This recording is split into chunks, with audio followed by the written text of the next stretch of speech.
दिल्ली में सांसद लवली आनंद का बंगला, बिहार में आनंद मोहन और लवली आनंद के विधायक बेटे चेतन आनंद का बंगला, वो भी मंत्री वाला बंगला, कई लोगों के निगाहों में चुभ रहा है। जैसे ही लवली आनंद को यहां आवास मिलता है, और अभी 2 दिन पहले आनंद मोहन ने और लवली आनंद ने पूरे परिवार समेत चेतन आनंद के जो नया मंत्री वाला बंगला मिला है उसमें पूजा पाठ कराते हैं, तमाम तरह की बातें शुरू हो जाती हैं। चेतन आनंद को मंत्री बनाना चाहते हैं नीतीश कुमार। चेतन आनंद मंत्री बनाए जाएंगे। बाहुबली आनंद मोहन के बेटे चेतन आनंद मंत्री बनेंगे। और उसके कुछ ही दिन पहले यह पूछा जा रहा था कि आनंद मोहन एनडीए में हैं, क्योंकि आनंद मोहन ने कुछ चुभते हुए सवाल कर दिए थे। और आनंद मोहन बनाम चिराग जब बयानबाजी शुरू हुई तो आनंद मोहन तो अपनी बात कहते हैं और चुप हो जाते हैं और कहते हैं कि समय आने पर जवाब मिलेगा। तो जब चेतन आनंद चिराग पासवान को जामे से बाहर होता देखे और जब उन्होंने ये कहा कि आनंद मोहन तो एनडीए में है ही नहीं, उनके परिवार के कुछ लोग हैं, उनको सोचना चाहिए, उनको भी चुनाव लड़ना है, तो चेतन आनंद ने कहा कि गिदर भपकी से डरने वाले नहीं हैं। उसके बाद मीडिया के कुकुरों ने खबर चलाई, आनंद मोहन के उल्टी सीधी बयानबाजी से नाराज है नीतीश कुमार। जदयू ने कहा है चुप रहे, मुंह न खोले आनंद मोहन। और एक सवाल और आया, चेतन आनंद किधर हैं? राजद में हैं, क्योंकि विधायक तो राजद के ही हैं। तमाम तरह की बातों तो चेतन आनंद ने कहा कि हमने सरकार बचाई है। बैठने को लेकर विधानसभा में भी सवाल हुआ, इधर बैठे उधर बैठे तेजस्वी यादव, और आए और कहे कि हम जहां चाहेंगे वहीं बैठेंगे, जहां चाहेंगे चेतन आनंद या वो बागी विधायक वो वैसे कैसे बैठ सकते। तमाम तरह की बातें कही गई। कुछ लोग ये भी खबर चलाने लगा कि अब चेतन आनंद को अगली बार टिकट मिलेगा कि नहीं। कुछ लोग अभी से ही चेतन आनंद की विधानसभा सदस्यता खत्म करवा रहे हैं।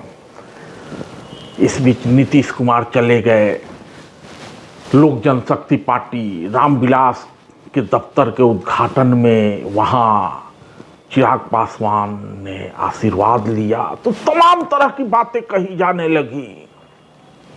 लेकिन नीतीश कुमार और आनंद मोहन के बीच जो लंबा संबंध रहा है, उसको जो लोग नहीं जानते, नहीं पहचानते, वही ऐसी बातें करते हैं।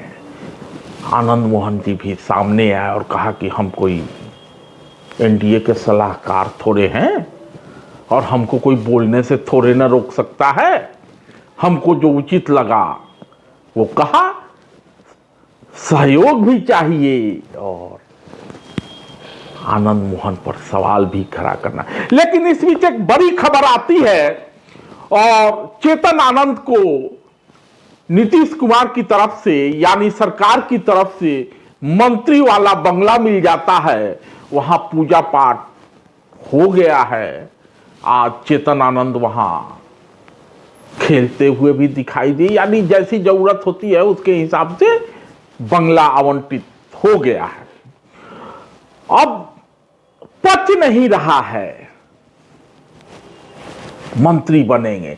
लेकिन ऐसे सारे लोगों के लिए मगरुआ ये याद दिलाना चाहेगा कि पहले से ही चेतन आनंद को उप मंत्री का दर्जा प्राप्त है और सरकार में किस मंत्री के पास किस तरह की जवाबदेही होगी यह तय करने का विशेषाधिकार मुख्यमंत्री को है।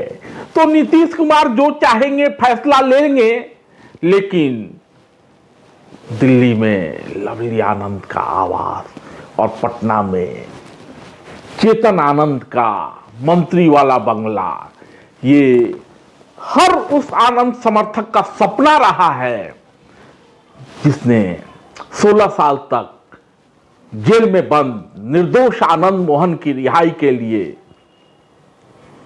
संघर्ष किया है। लेकिन यह सपना अभी पूरा नहीं हुआ है।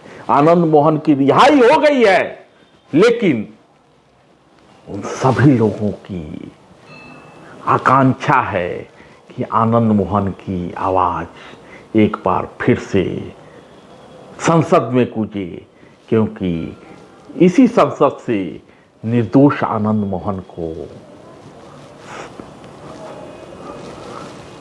संसद सदस्य रहते हुए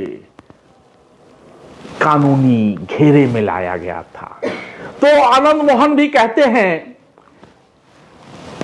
कि मैं जेल चला गया क्योंकि सांसद के रूप में, कि मैं जेल चला गया क्योंकि सांसद के रूप में कानून बनाना हमारी जवाबदेही रही है। लेकिन आनंद मोहन जी के तमाम समर्थक ये चाहते हैं कि फिर से एक बार आनंद मोहन की आवाज संसद में गूंजे और फिर से कानून में तब्दीली हो और आनंद मोहन की पूर्ण रिहाई सुनिश्चित की जाए। धन्यवाद। और आनंद मोहन की आवाज संसद में गूंजे तो फिर एक नहीं, दिल्ली में 2 बंगला और उतनी ही दूर तक समाज की आवाज आनंद मोहन के जरिए, यही कामना सबकी रही है। धन्यवाद। अंबेडकर हम सब के सम्मानित नेता हैं। उन्होंने राष्ट्र के लिए, देश के लिए जो कुछ किया, अगर उसको निकाल दिया जाए तो शायद भारत का संविधान अधूरा रहेगा। भारतीय समाज शायद वहीं रुक जाए, अटक जाए, अगर अंबेडकर की बातों को, अंबेडकर ने जो प्रेरणा दी है उसको संविधान से या समाज से उसको निकाल बाहर किया जाए या हम अमान्य कर दें। बाबू जगजीवन राम जात के चमार थे, दलित थे। वेंकट स्वामी जी, हमारे पृथ्वीराज जी, आप सभी जानते हैं कि पूरे देश ने अगर किसी एक व्यक्ति को बाबूजी के नाम से पुकारा तो जगजीवन राम थे। इस तरह एकांगी सोच से टकराव बढ़ेंगे, तनाव बढ़ेंगे, और तनाव टकराव जो हम वोट की राजनीति के लिए कर रहे हैं, फकत वोट के लिए तनाव और टकराव समाज में हम तमाम दल के नेता लोग, तमाम राजनीति करने वाले लोग कर रहे हैं। अगर ये टकराव और तनाव बढ़े, जिस तरह से हाँटा जा रहा है समाज को, तब ये देश जहां जा रहा है वो श्रीलंका का रास्ता है।